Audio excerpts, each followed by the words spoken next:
So what if we lose? We could always be afraid of something new. Cause we mostly feel the same. Somehow nothing's new. 안녕하세요. 일본 오사카 여행 둘째 날에 혼자 유니버셜 스튜디오 재팬 즐기기에 도전했습니다. 저는 한국에서도 혼자 놀이공원에 가본 적은 없고 애초에 놀이기구 타는 걸 엄청 좋아하는 편은 아닌데 그래도 유니버셜 스튜디오를 한 번도 가본 적이 없어서 이번 기회에 다녀왔고요. 예전에 도쿄 디즈니랜드는 정말 재밌게 즐기고 왔던 기억이 있습니다.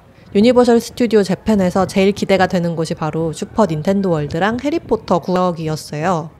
어린 시절에 마리오 게임, 성인이 되어서도 마리오 카트와 마리오 파티 등등 게임을 즐겼던 추억이 있고 일단 닌텐도 월드를 정말 고퀄리티로 꾸며놨다고 해서 기대가 엄청 됐고요. 해리포터는 완전 팬은 아니지만 그래도 청소년기에 재밌게 소설이랑 영화를 즐겼었고 세계관 자체가 매력적이라 어떻게 꾸며놨을지 기대가 됐습니다. 지하철역에서 조금만 걸으면 어느새 유니버셜 스튜디오 재팬 앞입니다. 연중의 시기에 따라서 입장 시간이 조금씩 달라지는데 제가 갔을 때는 오전 9시 입장이었어요. 근데 9시 입장이어도 당일 오전 8시부터 오픈하기도 해서 오픈런 하신 분들은 보통 입장 1시간 전에는 도착을 하더라고요.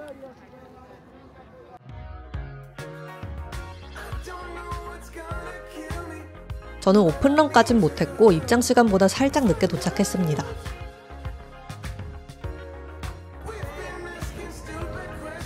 오픈런을 해야 하는 가장 큰 이유는 바로 닌텐도 월드 입장과 인기 있는 놀이기구를 빠르게 탑승하기 위해서인데요.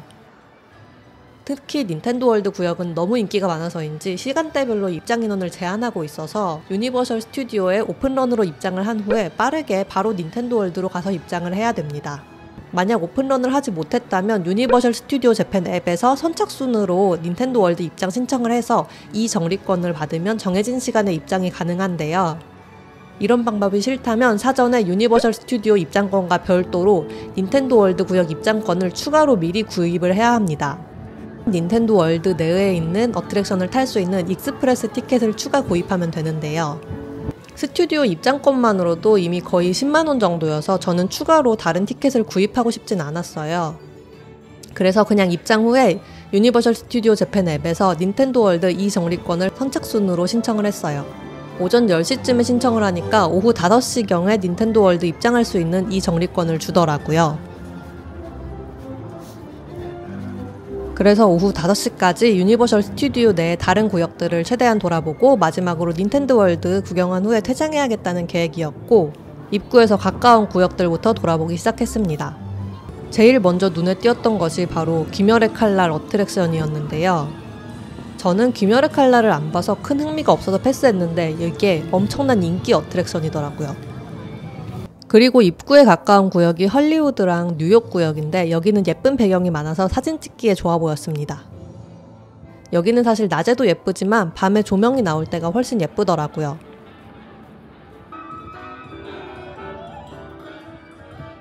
참고로 할리우드 구역에는 할리우드 드림 더 라이드라는 유명한 어트랙션이 있는데요. 유니버셜 스튜디오 안에서도 상당히 무서운 편에 속하는 어트랙션이고 심지어 뒤로 떨어지는 백드롭 버전까지 있더라고요. 원래 롤러코스터를 아주 좋아하진 않아서 여기도 패스하고 바로 미니언 파크로 넘어갔습니다. 미니언 파크는 뭔가 어린아이들이 좋아할 만한 그런 아기자기한 느낌으로 꾸며져 있고요. 미니언 파크가 유니버셜 스튜디오 내 여러 구역들 중에서는 규모가 좀 작은 편이더라고요.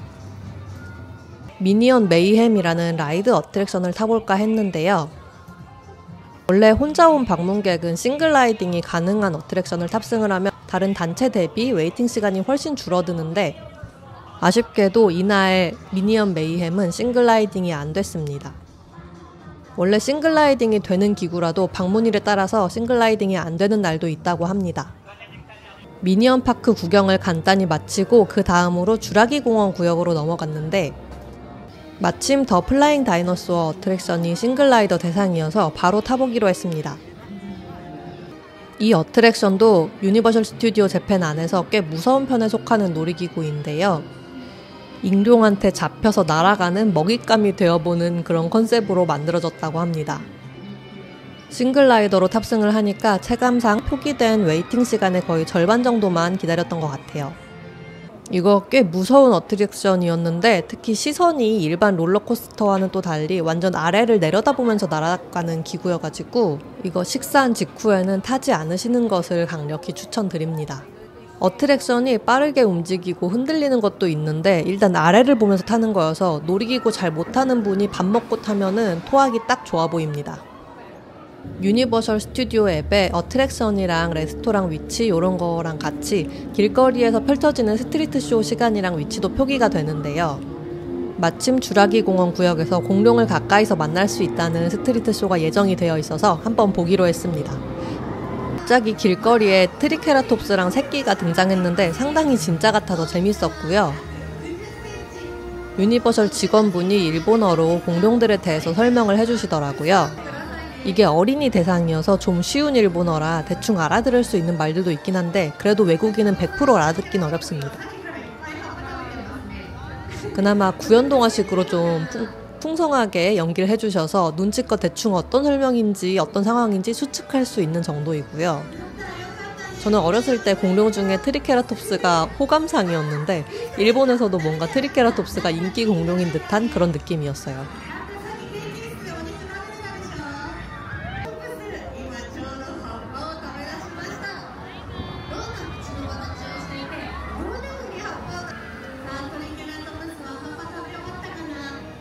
그리고 주라기 공원 바로 옆에는 에머티 빌리지 구역이 있는데요. 여기가 바로 영화 조스의 배경인 어촌 에머티라고 합니다. 조스가 1975년에 개봉했던데 저도 실제로 본 적은 없고요. 여기서 조스 어트랙션을 타봤는데 별로 안 기다리고 탈 수가 있었고 어린아이들이 꽤 재밌어할 것 같더라고요. 어트랙션은 대략 방문객들이 같이 배를 타고 가다가 식인상어를 만나게 돼서 아슬아슬하게 도망치는 그런 내용입니다. 배에서 직원분이 위험한 상황이라는 연기를 하면서 대사로 표현도 해주고 상어한테 총도 쏴주고 이래서 나름 동심의 눈으로 보면 되게 흥미진진한 어트랙션입니다. 일본어를 모르시면 대사를 100% 알아들을 순 없지만 약간 이것도 동화구연 톤의 연기여서 톤만 들어도 대충 어떤 느낌인지 눈치껏 알아들을 수 있습니다. 그리고 생각보다 상어가 나타나는 구간이 나름 스펙터클하고 어른도 마음을 열고 보니까 나름 흥미진진하더라고요. 그 다음으로는 워터월드 구역에 입장을 했는데 1995년 영화 워터월드를 배경으로 만들어진 곳이에요. 저는 역시나 이 영화를 안 봤는데 유니버셜 스튜디오 재팬에서 워터월드 공연이 꽤 퀄리티가 높고 볼만하다는 얘기를 들은 적이 있어서 공연을 한번 보러 가봤습니다. 워터월드는 하루에 4타임 정도 정해진 시간에 공연을 하는데요. 공연장이 3,000석 정도로 엄청 넓기 때문에 줄이 길어도 못 볼 일은 없습니다. 입장 직전에 줄을 서도 관람에 큰 무리는 없을 것 같고요. 대신 앞자리를 원한다고 하면 일찍 줄을 서긴 해야 됩니다. 공연 내용은 대략 근미래 수상도시에서 주인공인 마리너가 해적을 상대로 대결을 하는 그런 정도의 내용인 것 같고요. 물이 많이 튀는 공연이어서 앞좌석은 시야가 좋은 대신 물을 맞을 수도 있다는 거는 미리 참고를 하셔야 됩니다. 주인공이랑 해적들이 제트스키도 타고 배도 운전하고 총도 쏘는 등 상당히 박진감 있게 공연을 펼치고요. 스턴트 액션이 아주 화려합니다. 공연 중간중간에 상당히 큰 규모의 액션이 있어서 꽤 재밌고요. 그리고 개인적으로는 주인공들이 생 외국인이거든요. 근데 일본어 대사를 하는 게 좀 웃긴 포인트였습니다. 제가 갔을 때 엄청 추운 날이었는데 물에 빠지고 다이빙도 하고 하면서 배우들이 너무 열정적으로 연기를 해서 상당히 감명이 깊었습니다.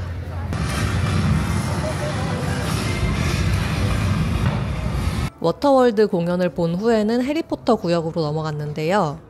요즘이야 유니버셜 스튜디오 이꼴 닌텐도 월드 이런 느낌이지만 예전에는 다들 해리포터 구역 얘기가 제일 많았던 것 같아서 과연 어떻게 꾸며져 있을지 상당히 기대가 됐습니다. 드디어 도착해보니까 해리포터 세계관 속의 호그스미드 마을처럼 일단 꾸며져 있더라고요.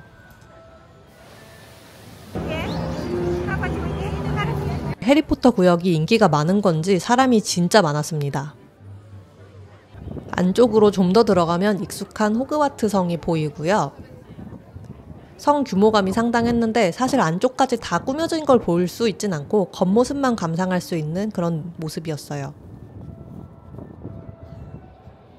해리포터 구역은 면적도 꽤 큰 느낌이고 이곳저곳에서 다양한 쇼들을 많이 하는데 그중 하나로 해리포터 세계관 속에 보바통과 덤스트랭 학교 학생들이 펼치는 퍼포먼스가 있었어요.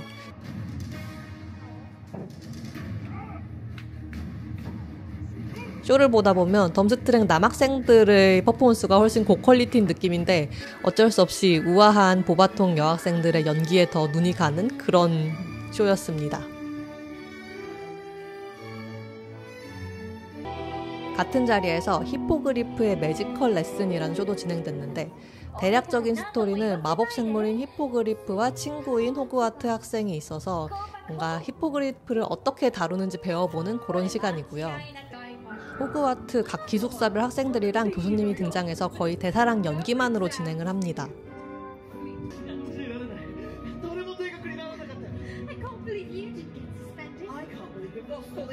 배우들은 외국인이랑 일본인이 섞여 있는데 대사도 영어, 일본어로 진행하고 거의 간단한 대사라서 일본어를 잘 모르더라도 대충 스토리라인만 아시면 어떤 내용이구나 하고 지레짐작이 가능합니다.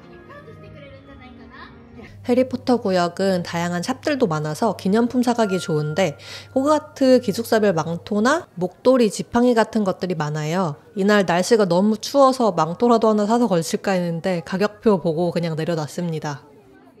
지팡이는 쓰인 재료로도 고를 수 있고 아예 소설 속의 캐릭터들이 쓰는 지팡이들도 많은데 저는 개인적으로 덤블도어 지팡이가 제일 예뻐 보이더라고요. 그리고 유니버셜 스튜디오 재팬에서만 판매하는 지팡이를 구입할 수 있는 기회도 있는데 올리벤더스의 지팡이 가게로 가면 올리벤더스 역을 맡으신 배우분이 관람객 중에 한 명만 선택해서 한정판 지팡이를 살 수 있는 기회를 주십니다.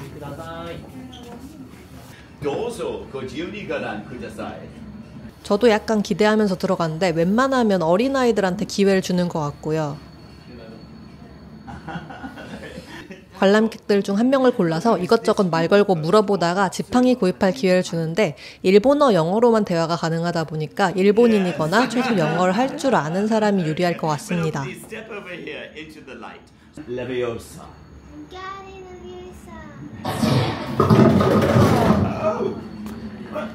Interesting. Try this one. There it is. The perfect fit. この杖は戦いに向く素晴らしい杖だ. My assistant will answer any questions that you have. So now I say goodbye. Let's go, Martha. 이외에도 해리포터 세계관에 나오는 초콜릿 같은 간식이나 장난감을 파는 가게가 있어서 기념품 사실 거면 유니버셜에서는 해리포터 구역을 꼭 눈여겨보세요. 이쯤에서 어트랙션을 타려고 호그와트 성 쪽으로 갔는데요. 바로 포비든 전이라는 어트랙션이에요. 싱글라이더 대상이라 웨이팅이 길었는데도 생각보다 빨리 들어갔습니다. 마법 빗자루를 타고 호그와트 성 주변을 날아다니는 느낌인데 3D로 보는 놀이기구고 솔직히 엄청 재밌다기보다는 싱글라이더라 금방 들어가니까 좀 탈만한 느낌이고 3D 멀미 있으신 분들은 좀 별로일 것 같기도 합니다. 좀 늦은 점심을 먹으러 3 브룸스틱스라는 식당에 갔는데요. 2시 넘은 늦은 시간인데도 진짜 인파가 어마어마해서 거의 1시간 대기한 것 같아요. 그리고 놀이공원이 다 그렇지만 여기도 음식 가격 정말 비싼데 이렇게 닭다리, 소세지, 가니쉬 몇 개, 스프 요 구성이 2,400엔 정도 했던 것 같습니다. 솔직히 가격도 가격이지만 정말 노맛이더라고요. 메뉴들이 대부분 다 고기구이 하나에 야채 조각들 요런 구성이어서 한국 사람들이 별로 맛있게 먹을 만한 메뉴는 아니었습니다. 해리포터 구역 자체는 재밌게 봤지만 식사는 다른 구역 가서 드시기를 추천합니다. 식사 마치고 닌텐도 월드 입장 시간인 5시까지 좀 시간이 남아서 할리우드 구역으로 다시 갔는데요. 슈렉 4D 어드벤처 어트랙션을 타봤어요. 근데 그냥 4D 극장에서 짧은 슈렉 스토리 하나를 감상하는 형태라 큰 재미는 없었어요. 일단 모든 대사가 완전 일본어인데 좀 단순한 내용은 아니어서 알아듣기가 약간 힘들었고요. 그래서 체력도 떨어졌겠다 영화 보면서 잠깐 졸았습니다.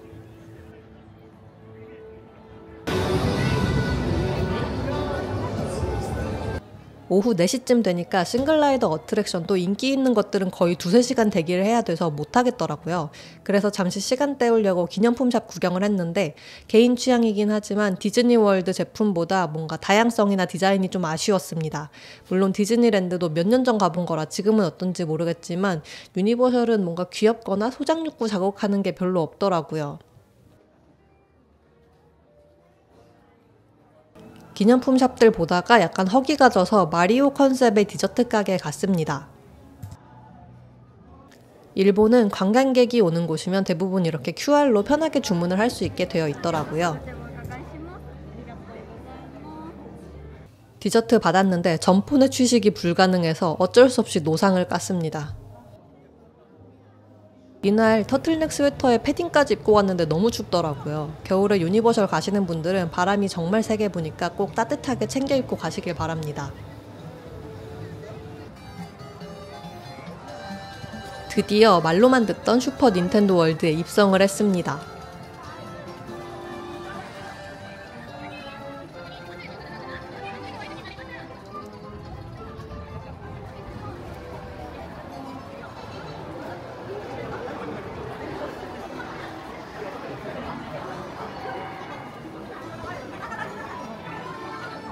진짜 게임 속에 들어온 듯한 느낌이라 너무너무 신기했고요.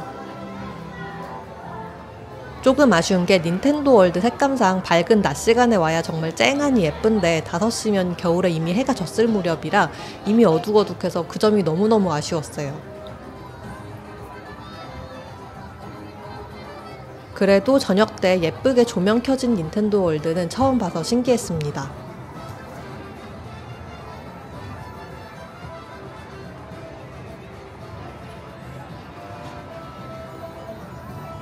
닌텐도 월드 돌아다니다 보면 이렇게 게임처럼 탭을 할 수 있는 공간이 있는데 이것도 파워업 밴드라는 걸 구입해야 탭을 하면서 코인을 모을 수 있더라고요.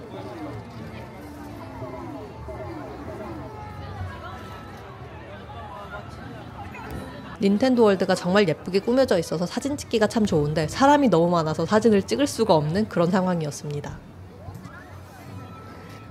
적당히 구경하고 마지막 어트랙션으로 요시 어드벤처를 타러 갔는데요. 요시 어드벤처는 사실 스릴이라곤 전혀 없는 완전 아동용 어트랙션이에요. 그치만 타면서 닌텐도 월드를 돌아보고 영상도 찍을 수 있어서 한번 타봤습니다. 근데 하필 싱글라이더 대상이 아니어서 이 요시 어드벤처 타려고 거의 2시간을 기다렸습니다.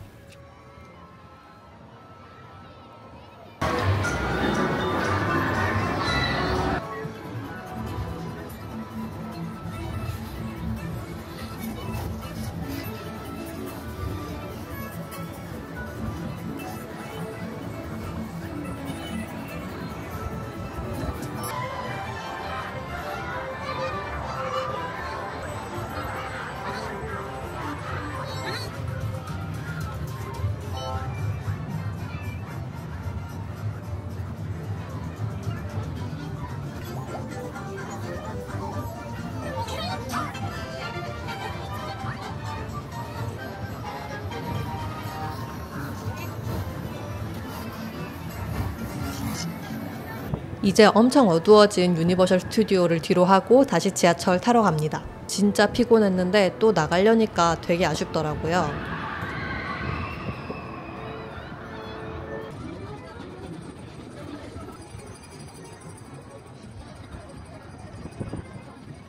연말 시즌이라 초대형 크리스마스 트리가 있었는데 정말 화려하고 예뻤습니다. 유니버셜 스튜디오는 혼자 다니기 좀 심심하고 외로워하시는 분들은 좀 솔플하긴 비추인 것 같고요. 오히려 혼자 다니는 게 놀이기구든 영화 세계관이나 기념품 샵을 즐기든 더 여유있게 둘러볼 수 있어서 좋다라고 생각하시는 분들은 솔플 추천합니다. 그리고 꼭 솔플이 더 좋은 분이 아니더라도 싱글라이더 어트랙션을 타면서 남들보다 시간을 아껴서 더 많이 타보겠다 이런 목표지향적이신 분들은 유니버셜 스튜디오에서 솔플 하기 괜찮은 것 같아요. 다만 또 영어, 일본어를 아예 모르시는 분들은 쇼나 일부 어트랙션을 즐기는데 좀 제약이 있을 수도 있어서 그런 분들은 어느 정도 언어 의사소통이 가능하신 친구나 가족분들이랑 같이 가시기를 추천드립니다. 이렇게 유니버셜 스튜디오 솔프를 마친 후에 저는 남바역 인근에서 쇼핑도 했는데요. 요건 다음에 쇼핑 영상으로 한번 소개를 해보겠습니다. 영상 시청해주셔서 감사합니다.